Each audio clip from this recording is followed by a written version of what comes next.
Bien, bonjour, pour cette nouvelle chronique de jurisprudence, je voudrais vous parler d'un problème récurrent pour les enseignes. Ce sont les demandes de nullité formées par les franchisés du fait de la délivrance de l'information précontractuelle, du fameux DIP. Plus spécifiquement, il s'agissait, dans une première espèce, de l'état local de marché. La Cour d'appel de Paris, dans un arrêt du 22 janvier 2014, a rejeté les prétentions d'un franchisé qui sollicitait la nullité de son contrat. Quel était le motif? Le franchisé se plaignait de l'omission de concurrents dans un état local de marché. La Cour d'appel de Paris a relevé que les concurrents qui avaient été omis dans cet état local n'avaient pas une offre exactement identique, ni même substituable à l'offre du franchisé.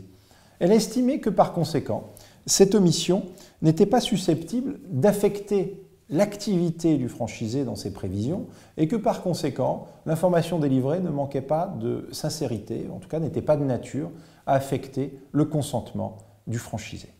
Le franchisé a donc été débouté.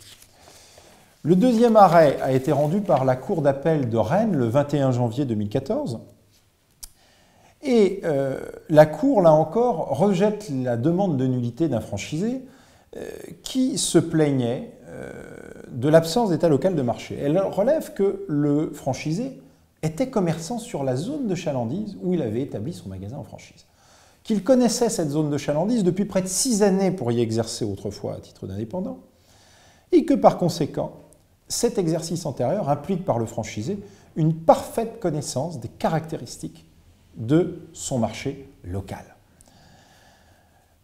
Là encore, une décision extrêmement intéressante, protectrice des intérêts des franchiseurs et de la sécurité juridique.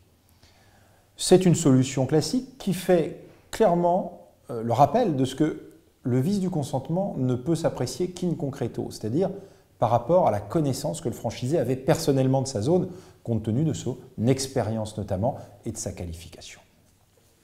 Je voulais donc souligner ces deux décisions qui pourront utilement être utilisées par tous les franchiseurs de France lorsqu'ils auront à faire face à des demandes de nullité tirées de grief sur les états locaux de marché.